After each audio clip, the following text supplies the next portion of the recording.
Եկեղեցու վերաբերյալ հայտարարություններն օրակարգ դարձնելիս պետք է քննարկել ոչ թե արված հայտարարության ձևը, այլ բովանդակությունը, կարծում է ազգային ժողովի նախագահ Ալեն Սիմոնյանը։ Թե ինչու եկեղեցու հարցը եկավ օրակարգ, լրագրողների հետ ճեպազրույցում նա պարզաբանել է. բարոյականության, հարգանքի ու հավատքի կառույցը առաջնորդող անձը չպետք է իրեն վերապահի ուրիշին դատելու իրավունքը։ Մարդիկ, ովքեր որ իրենց վրա վերցնում են ուրիշին դատելու,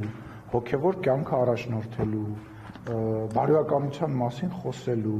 եւ այդ բարոյականության, հոգեվորության, ինչպես նաեւ հարգանքի վրա կառույցը առաջնորդելու, իրանք պետք է հասկանան, որ այն հայտնի արտահայտություն կա, չէ, ասուդիկտո, իսկ դատավորները ովքեր են, այսինքն այն մարդիկ, որոնք որ եկեղեցու բակում, օրինակ Սուրբ Աննայի բակում քաղաքական միտինգներ են անում եւ հայրանքներ եւ վիրավորանքներ են հնչեցնում Հայաստանի Հանրապետության գործող եւ ընտրված իշխանությանը, այդ մարդիկ պետք է հասկանանք այդ մարդիկ ովքեր են, այդ մարդիկ ինչ են տենց իրանց իրավունք վերապահում։ Այսինքն ես եկեղեցու հետ կապված, որպես քրիստոնյա մարդ, որպես մարդ, որը որ հավատք ունի, որևիցե ձևով չեմ կարող որևիցե բան ասել եւ հասկանալ, թե ես այդ ինչի եմ գնում, ինչ եմ այդ մարդկանց, օրինակ չգիտեմ, մարդիկ կան ձեռքն են համբյուրում։ Հիմա ուզում հասկանամ այդ ձեռքը այդ դրանից առաջ որտեղ էր, արժի այդ ձեռքը համբյուրել, թե չարժի այդ ձեռքը համբյուրել։ Ուրեմն հասկանամ, կարելի է իմանալ, թե չի կարելի է իմանալ դա։ Չէ, եկեք հասկանամ։ Լավ, այն մարդը, ով որ պատվիրաններից է խոսում, ով որ ինձ է քննադատում, ուրիշ մեկին է քննադատում, ով որ խոսում է երկրի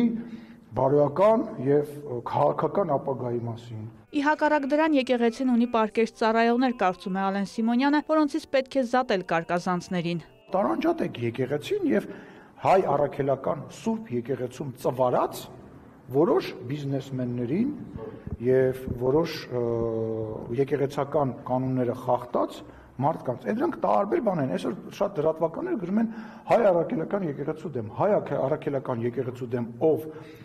փորձի ոտնձգություն անի, ես եւ իմ բոլոր ընկերները առաջինն են կանգնած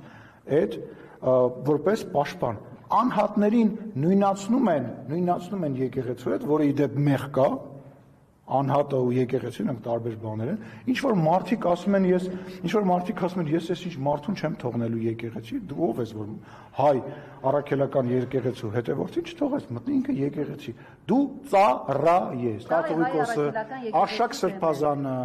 չգիտեմ, այն մյուս սրբազանը, իրանք եկեղեցին չեն, իրանք խաբել են, որ իրանք եկեղեցին են։ Իրանք հավատացյալների եւ Աստծո ծառաներն են։ Տեսել եք, որ օրինակ Հռոմի Պապը մարդկանց ոտերն է պատճում։ Լսել եք օրինակ Հռոմի Պապի Տիտղոսի մեջ մի րոպե, այդ արարողությունը արվում է բոլոր տեղում։ Տիտղոսը ոնց է, ռաբով բոժիղ, Աստծո ծառաների ծառան։ Իրանք մոռացել են, որ իրանք ծառա են։ Իրանք մտածում են, որ իրանք գողագան են, հարց լուծող, քավոր են եւ բիզնեսմեն են։ Արդյոք եկեղեցու բարձր վարկանիշի մասին հարցումներն են մտահոգում կառավարող ուժին։ Հարցինի պատասխան ազգային ժողովի խոսնակը պարզաբանող հարց է հնչեցրել։ Այսինքն ընդունում ենք, որ եկեղեցին քաղաքական կառույց է եւ քաղաքական իշխանությունը պետք է այլ քաղաքական կառույցից սարսափի մեջ լինի։ Եկեղեցին այլևս քաղաքական կուսակցության դեր է իր վրա վերցրել եւ ես չեմ բացառում, որ կաթողիկոսը կարող է մի օր ինչի Բագրատ Սրբազանը կարա վարչապետի տեխնացու լինի, Կանադայի քաղաքացի լինելով ինքը չի կարա, ինչ եք բան դնում այդ երկու մարդկանց մեջ։ Հայ առաքելական եկեղեցու վրա հարձակում չի կարող լինել։ Խոսքը եկեղեցու վարքն ու բարեվարքությունը գցող հոգևորականների մասին է, նշել է Սիմոնյանը։ Հավելել, խոսակցությունները սպառելու համար այնուամենայնիվ եկեղեցու առաջնորդները պետք է հստակություն մտցնեն։ Օրակարգային այլ հարցեր, այդ թվում անվտանգային կարևոր հարցերը նորմալ վիճակում են, աշխատվում է դրանց շուրջ, հայտնել է օրենսդիրի ղեկավարը։ Շուտով կլինի նորություն, հետաքրքիր տեղեկություն կլինի, կարծում եմ որոշ ժամանակ անց ենթադրում եմ, որ մյուս ամիս վարչապետը նաև ասուլիսով հանդես կգա, դուք հնարավորություն կունենաք օրակարգային ռեալ հարցերից խոսալ, այլ ոչ թե խոհանոցային, այլ ոչ թե բամբասանքային, եւ օրակարգը ձևավորեք։ Քաղաքական խոստումներին ևս անդրադարձել է Սիմոնյանը ի պատասխան հարցի, թե կառավարությանը չի հաջողվում մեծ ծավալով ապօրինի գույքի վերադարձ կատարել։ Հայաստանի Հանրապետության դատախազության 2018-ից 2024 թվականների ընթացքում Հայաստանի Հանրապետությունը վերադարձվել շուրջ 210 միլիարդ 79 միլիոն դրամ, դա 539 միլիոն 219 հազար ԱՄՆ դոլար է։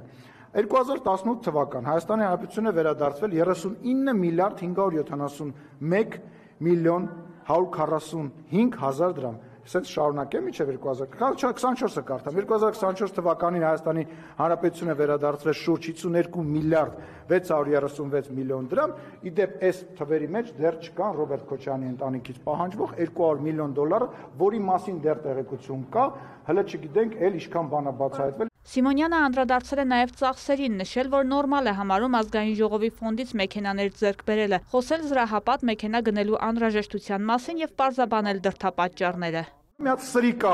սրիկա ոչնչություն, որը որ իրան իրավունք է վերապայել հոկտեմբերի 27-ի մասին ասել, որ դա ընդվզում էր եւ դրանից հետո լինելու պորտկում էր, ընդվզում էր եւ հետո ասում է, որ նման բան է տեղի ունենալու եւ դա